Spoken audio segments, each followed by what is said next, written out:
નમસ્કાર, weather analysis સાથે હું છું પાયલ અને આપણે જે બદલાતા વાતાવરણની વાત કરી રહ્યા છીએ કે જે મોસમમાં પલટો આવ્યો છે એની વાત કરી રહ્યા છીએ તો ગઈકાલે વાત કરી હતી કે વેસ્ટર્ન ડિસ્ટર્બન્સને કારણે આપણા તરફ પવનની ગતિ વધવાની છે અને પહેલી, બીજી અને ત્રીજી તારીખે વરસાદની સંભાવનાઓ છે. તો એ જે વેસ્ટર્ન ડિસ્ટર્બન્સ સિસ્ટમ ક્રિએટ થઈ હતી એ સિસ્ટમમાં કેટલો બદલાવ આવ્યો છે અને એ બદલાવને કારણે ગુજરાતમાં એની કેવી અસર થવાની છે એ બધું જ સમજવું છે. પહેલાં સમજીએ કે આ વેસ્ટર્ન ડિસ્ટર્બન્સ આપણે જે કાલે વાત કરી રહ્યા હતા એ પ્રમાણે અહીંયા ક્યાંક પવનની ગતિ અને અહીંયા ક્યાંક તમને વાદળછાયું વાતાવરણ દેખાતું હશે, પછી ધીરે ધીરે આ સાઈડ આવતું હતું અને જે પવનની ગતિ છે એ બધું જ મધ્ય ભારત તરફ જઈ રહ્યું હતું. એટલે મધ્ય ભારતના વિસ્તારોમાં વાદળછાયું વાતાવરણ અને સાથે વરસાદની સંભાવનાઓ હતી. તો એ વાદળછાયા વાતાવરણ અને વરસાદની સંભાવનાઓ વચ્ચે હવે સિસ્ટમે પોતાની દિશા બદલી છે.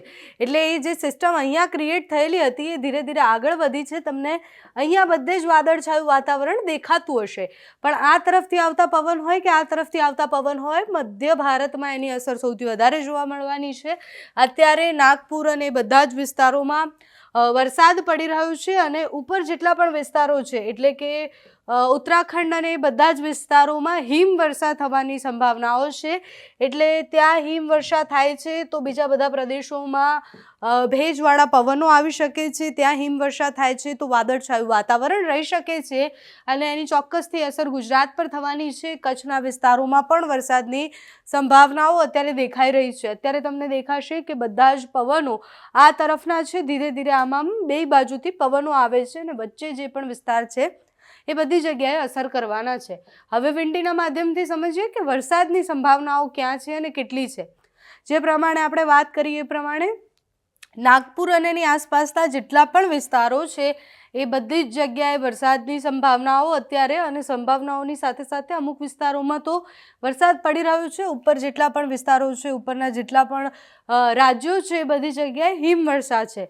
એટલે આપણે જે પ્રમાણે વાત કરી કે પવનની ગતિ અને જે વાદળછાયું વાતાવરણ છે એ હજુ 2-3 દિવસ રહેવાનું છે. એનું કારણ શું? તો અહીંયા બધે વરસાદ પડે છે. ભુવનેશ્વર અને એ બધે દરિયાકાંઠાના વિસ્તારોમાં પણ ભારે વરસાદ દેખાઈ રહ્યો છે. એટલે આ બધી જ અસર અહીંયા જો મહારાષ્ટ્રની આસપાસ પણ ક્યાંય વરસાદ પડે છે તો દક્ષિણ ગુજરાતના વિસ્તારોમાં, મધ્ય ગુજરાતના વિસ્તારોમાં અને ઉપર જો રાજસ્થાનની આસપાસ અને દિલ્હીમાં ક્યાંય વરસાદ પડે છે તો એની અસર ઉત્તર ગુજરાતના વિસ્તારોમાં પણ થાય છે. આપણે આગાહી કરી હતી એ પ્રમાણે પહેલી, બીજી અને ત્રીજી તારીખ સુધીમાં ગુજરાતમાં વરસાદ પડવાનો હતો. હવામાન નિષ્ણાંતોનું પણ એવું માનવું હતું કે પહેલી, બીજી અને ત્રીજી તારીખે ગુજરાતમાં સામાન્ય છૂટોછવાયો વરસાદ પડી શકે છે. હજુ સુધી 29 તારીખ સુધીમાં ક્યાંય જ વરસાદ તમને નહીં દેખાતો હોય. 29 તારીખ સુધીમાં પવનની ગતિમાં બદલાવ આવી શકે છે. ભારે પવન ફૂંકાઈ શકે તેવી સંભાવનાઓ છે, કારણ કે આ તરફથી આવતા પવનો અને આ તરફથી આવતા પવનોને કારણે જે વિન્ડ ગસ્ટ કહેવાય એમાં વધારો થવાનો છે. એટલે પવનની ગતિમાં વધારો થવાનો છે. ભારે પવન ફૂંકાઈ શકે છે. વાદળછાયું વાતાવરણ પણ રહી શકે છે, કારણ કે એ ભેજવાળા પવનો ખેંચીને લાવવાનું છે. જે રીતના આપણે વાત કરી કે આ બધા જ વિસ્તારોમાં વરસાદ પડી શકે છે. ઉત્તર ગુજરાતના વિસ્તારોમાં વરસાદની સંભાવના, સૌરાષ્ટ્રના અમુક વિસ્તારોમાં વરસાદની સંભાવનાઓ એ પહેલી, બીજી તારીખની આસપાસની સંભાવનાઓ છે. અમુક જગ્યાએ સામાન્ય છૂટો છવાયો વરસાદ પડી શકે છે. અમુક જગ્યાએ ભારે પવન સાથેનો વરસાદ પડી શકે છે. એટલે પહેલી, બીજી, ત્રીજી તારીખ સુધીમાં જે સ્થિતિ છે એ યથાવત રહેવાની છે અને 3 તારીખ પછી પણ અમુક જગ્યાએ ભારે પવન સાથે વરસાદ પડી શકે તેવી સંભાવનાઓ હવામાન નિષ્ણાંત દ્વારા રાખવામાં આવી છે. અત્યારે જે વેસ્ટર્ન ડિસ્ટર્બન્સ બન્યું છે એ વેસ્ટર્ન ડિસ્ટર્બન્સને કારણે આ જેટલો પણ બદલાવ તમને દેખાઈ રહ્યો છે, તમને એવું થશે કે હવે શિયાળા પછી જ્યારે ઉનાળાની શરૂઆત થવાની હોય તો ઉનાળાની શરૂઆતમાં કેવી રીતના વરસાદ પડી શકે. કમોસમી વરસાદ છે અને એ કમોસમી વરસાદ વેસ્ટર્ન ડિસ્ટર્બન્સને કારણે આવી રહ્યું છે.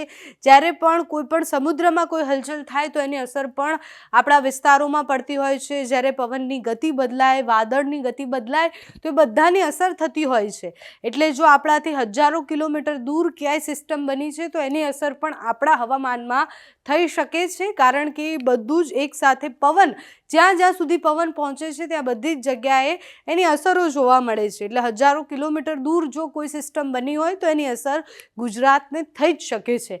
અત્યારે જે વાત કરીએ એ પ્રમાણે વેસ્ટર્ન ડિસ્ટર્બન્સ અહીંયા ક્યાંક બન્યું અને વેસ્ટર્ન ડિસ્ટર્બન્સને કારણે જ ઉપરના બધા જ પ્રદેશોમાં અહીંયા હિમવર્ષા થઈ રહી છે. નીચેના બધા જ પ્રદેશોમાં આપણે જે કહેવાય એ પ્રમાણે પવનની દિશા એ તરફની છે અને એ બધા જ ભેજવાળા પવનો ખેંચીને લાવે છે. અત્યારે તમને વાદળછાયું વાતાવરણ દેખાતું હશે, થોડી હ્યુમિડિટી એટલે થોડી ગરમીનો અનુભવ થતો હશે, સવારે થોડી ઠંડીનો અનુભવ થતો હશે, ક્યારેક ક્યારેક ભારે પવનો ફૂંકાવા માંડે છે. એ સ્થિતિ બદલાતા વાતાવરણની છે અને બદલાતું વાતાવરણ આપણે કેટલા સમય સુધી ફેસ કરવાનું છે તો એ 1લી, 2જી, 3જી તારીખ સુધીમાં, એટલે માર્ચની જે શરૂઆતનું અઠવાડિયું છે એ અઠવાડિયામાં આપણે આ બધા જ બદલાવ ફીલ કરવાના છે. એના પછી ધીરે ધીરે ઉનાળાની શરૂઆત થશે અને જે ઠંડીનો મારો છે તો ઓલરેડી ઓછો થતો ગયો છે, પણ વચ્ચે જે વરસાદ પડે છે એ ઘણું બધું બદલાઈને લઈને આવશે. એટલે આપણું ઉનાળો પણ એના પર નિર્ભર છે. આપણો શિયાળો જે હવે પતવા આવ્યો છે એ શિયાળો વાતાવરણને કારણે અત્યારે શિયાળામાં કમોસમી વરસાદ પડી રહ્યો છે, વેસ્ટર્ન ડિસ્ટર્બન્સ બની રહ્યા છે. હજુ ઘણા બધા વેસ્ટર્ન ડિસ્ટર્બન્સ બનવાની સંભાવનાઓ છે એવું પણ હવામાન વિભાગ કહે છે. તો હવામાન વિભાગ અને હવામાન નિષ્ણાંતો જે કહી રહ્યા છે એ પ્રમાણે આપણે માર્ચનું 1લું અઠવાડિયું છે એ થોડું સાવચેત રહેવાનું છે, કારણ કે ત્યારે વરસાદની સંભાવનાઓ છે. ખેડૂતોએ ખાસ ધ્યાન રાખવાનું છે. જેને પાક લીધા હોય એમને પણ થોડું ધ્યાન રાખવાની જરૂર છે, કારણ કે આ કમોસમી વરસાદ છે એટલે એનો કોઈ જ ભરોસો નથી. આપણે આની પહેલાંના પણ કમોસમી વરસાદ જોયા છે, જ્યારે અરબી સમુદ્ર અને બંગાળની ખાડીમાં કોઈ સિસ્ટમ બની હોય અને એના કારણે વરસાદ પડ્યો હોય. બિપોરજોય જ્યારથી આવ્યું, આ યાદ એટલે કરાઈ રહી છું કારણ કે જ્યારથી બિપોરજોય આવ્યું હતું ત્યારથી એક જ વાત હતી કે બિપોરજોય આવશે એના પછી વાતાવરણમાં બદલાવ આવવાનો છે, હવામાન વિભાગ બદલાવાનું છે, અનેક સિસ્ટમો બનવાની છે અને એની અસર આપણે હજુ સુધી જોઈએ છે. એના પછી પણ ઘણા બધા વાવાઝોડા આવ્યા, પણ એની અસરો હજી સુધી આપણને દેખાય છે.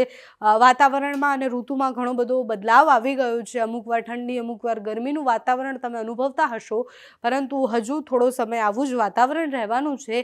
આ વેસ્ટર્ન ડિસ્ટર્બન્સ આવવાનું કારણ શું છે અને કેટલા સમય સુધી આ વેસ્ટર્ન ડિસ્ટર્બન્સ ગુજરાતને અસર કરશે